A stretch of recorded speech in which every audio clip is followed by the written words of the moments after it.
Hello and welcome back to the Squarebody Scout YouTube channel. Well, we're on the next episode of the LML Suburban build, and you can see I've already installed the clutch on the engine. This is a stage 2 South Bend single disc, so I kind of wanted a OEM plus sort of clutch going there. Not too crazy, no dual discs or anything, just something that would feel kind of stock and still be a good clutch that could hold up to a little bit of power. I also have gotten the motor mount kit, which I've started staging. I've already put these on the truck. As per the instructions, I'm gonna leave these loose until we lower the Duramax in here. But those new ones are on the Squarebody. And then I have begun putting them onto the motor. So before this engine can go in there, I need to cut the floor out. So basically this whole transmission tunnel just gotta get cut out. It's way too small to fit the ZF6. And then what I'm gonna do is I'm going to take the ZF6, put it on this transmission jack, put these two together, and then throw the whole thing into the truck. All right, so quick update on my phone, because the GoPro cannot handle this winter cold. It literally just shuts off immediately. But yeah, I'm putting the motor and transmission together. All right, we've got the engine mounted to the transmission on the crane. I had to lower the motor down onto a tire and sort of get these chains straight again so that this thing hung straight. But that's great. The whole thing is literally ready to go in there now. I just gotta push it over. But yeah, I need to use the bottle jack and a piece of wood on the frame rails, and I need to spread those apart. Drill the holes for the cross member, and then I can literally just slide that whole thing in here. The floor totally done. I don't know if I showed that or not. And then the motor mounts torqued down as well. This is gonna be great. All right, so update. I've got the motor and the transmission getting wedged up into here. I'm gonna try and get this thing to tilt downwards while I push.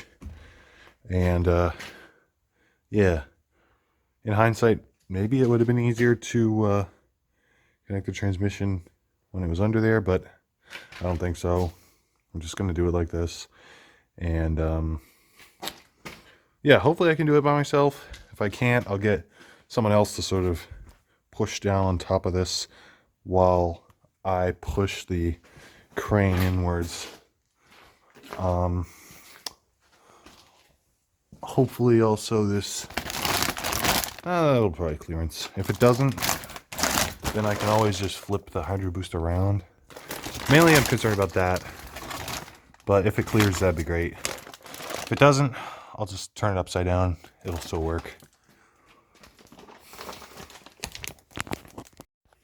Yeah, my theory was correct about this master cylinder and hydro booster, so I undid them and just flipped it around. But look at this. It's almost in there. We're getting super close, so just gotta lower it down a little more and push it back, and it should be lining up with those motor mounts. All right, so I got this bolt on the driver's side first, and then the other side then took a while to actually get lined up. I had to sort of get a jack underneath the transmission, sort of move that up, and then pull up again with the crane until this lined up, and then I just slid it right through. I'm gonna tighten the motor mounts a little more, make sure that the transmission is supported back there, and then remove the crane. All right, and there we go. The motor is sitting on the mounts.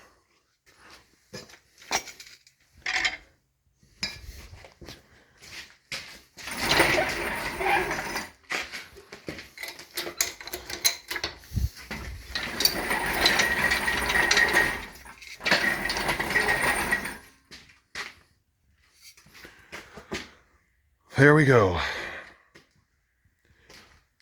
The Duramax is sitting in the Suburban. In terms of clearances and fitment, everything is better than I could have imagined. It fits super well in here.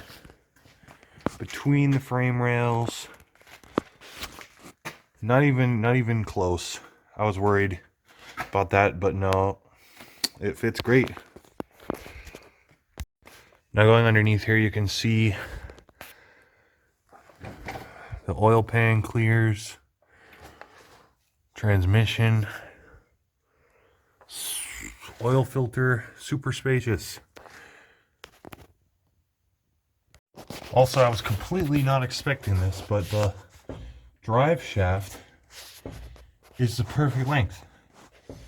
I'm assuming that the Duramax paired to the ZF6 is exactly the same length as the original 700R4 that was in here.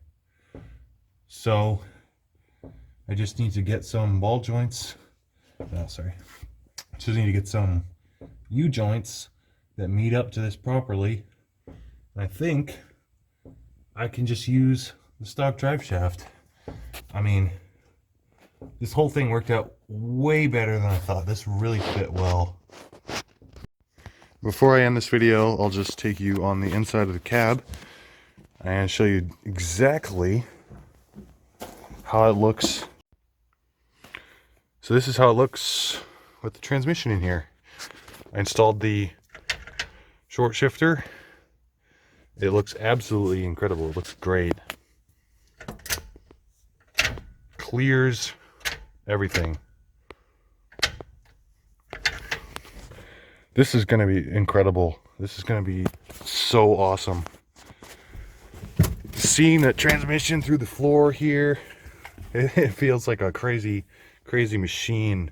Imagine just driving it like this, like with open to the street. That would be bonkers. Obviously, we're going to close the floor and cover this up properly, but just imagine, like, that would be crazy.